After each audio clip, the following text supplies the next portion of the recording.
Bonjour et bienvenue sur cette énième vidéo des cartes de l'ordre de Veyel, vidéo dans laquelle on épluche une à une toutes les cartes. Aujourd'hui on est parti pour les armes en or. Il y en a un petit paquet donc on va faire le tour, on part tout de suite, ça sert à rien de converser pour rien. Inflige 7 points de dégâts, le trident de Calyphe soigne le porteur ou un allié de 1. Donc ça c'est bien cool. Ciseaux de la lune inflige 6 points de dégâts, si le porteur a 1 de vite, inflige 10 points de dégâts. Alors là vous me dites putain c'est complètement con, avoir 1 de vitalité juste pour infliger 10.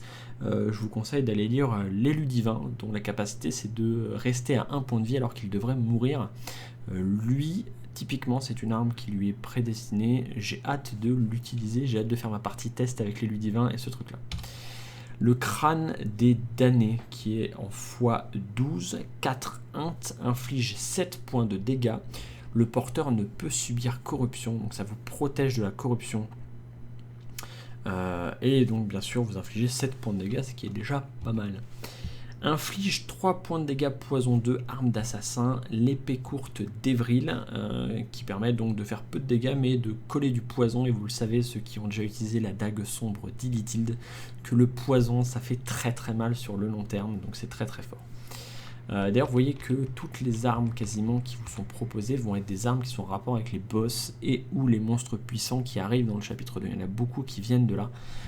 Ça va être récompensé et je pense changer les règles aussi pour le chapitre 1, vous le verrez probablement sur la partie test si vous voulez que je la filme, ou si je ne l'ai pas déjà filmé d'ici à ce que cette vidéo sort, je changerai probablement le fonctionnement des règles de loot en argent et en or. Fossile de la grande envoûteuse, int 8 dex, inflige 8 points de dégâts, ignore la réduction de dégâts. Alors ça c'est ça part en direct, c'est un parallèle avec les capacités de la grande envoûteuse que je vous encourage à aller relire, qui est sur l'encyclopédie si vous voulez comprendre pourquoi son arme fait ça.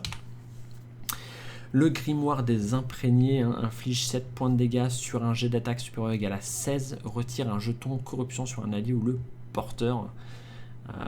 Donc ça permet de enlever des jetons corruption sur un allié ou sur le porteur en même temps que l'on frappe.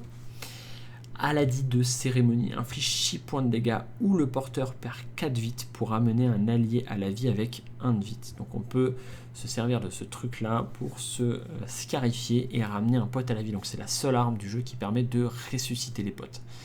Ça donne du taf aux soigneurs derrière, mais avec une chamane qui répartit les soins comme elle le souhaite, ou on a qui d'autre qui fait ça, on a la bardesse aussi qui peut soigner 2 cibles différentes, ça vous permet de ramener des gens à la vie avec cette arme, c'est très très fort.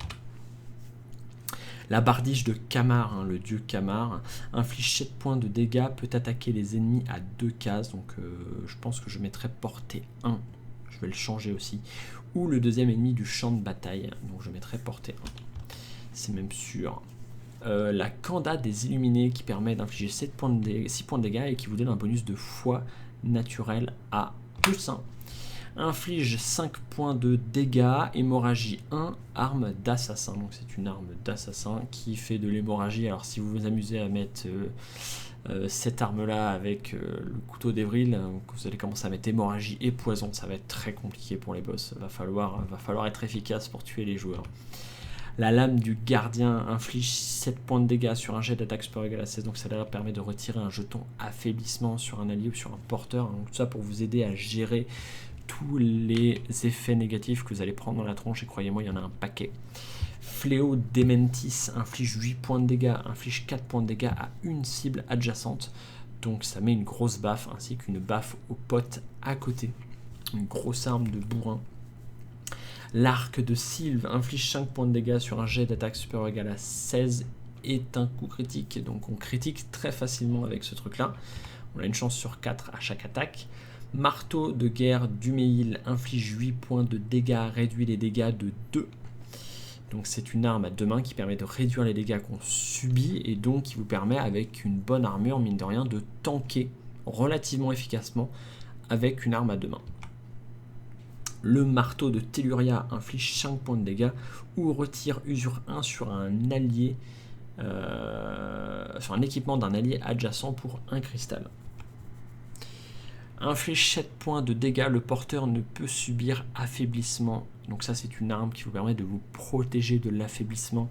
Il y a vraiment des boss qui vont jouer sur certains de ces effets. Je vous encourage à les prendre sérieusement ces armes et de se dire qu'avoir quelqu'un dont on n'a pas besoin de s'occuper, ça fait la différence. Tatouage d'Orcal, inflige 5 points de dégâts à 2 cibles adjacentes, effectuez un jet de def pour chaque cible, donc ça permet de mettre des mandales à 2 personnes. Alors ceux qui avaient eu les armes du Kickstarter, ceux qui avaient pris le pack sur le premier Kickstarter, on leur avait donné 3 persos supplémentaires et 3 armes, ces armes en fait partie. Le pieu du golem pour l'avant-dernière, hémorragie 1 et inflige 9 points de dégâts, force 11, 6 dex. Donc là on est un peu sur la lignée de la grosse hache d'Aharis, le briseur d'os, hein. C'est pour ces gens-là, donc on met des coups avec un gros pieu. Parce que quand on a un bourrin, on ne compte pas. Et le tabard de Telluria qui inflige 8 points de dégâts et qui réduit les dégâts de 2. Donc qui ressemble à l'arme qu'on a vue tout à l'heure, sauf qu'elle est en force int au lieu d'être en force foi. Donc qui permettra notamment à l'imprégné d'Ilus d'avoir aussi sa possibilité de tanker avec une arme à 2 mains. Voilà, on a fait le tour, ça en fait mine de rien un paquet des armes qui débarquent, puisque vous en aviez débloqué aussi avec les stretch goals. Donc il y a pas mal de choses. Il me reste plus qu'à vous faire les compétences, mais les compétences ça va être long, donc je pense que je vais les redécouper en plusieurs petites parties. Je vous remercie, je vous fais des gros poutous et je vous souhaite une excellente semaine.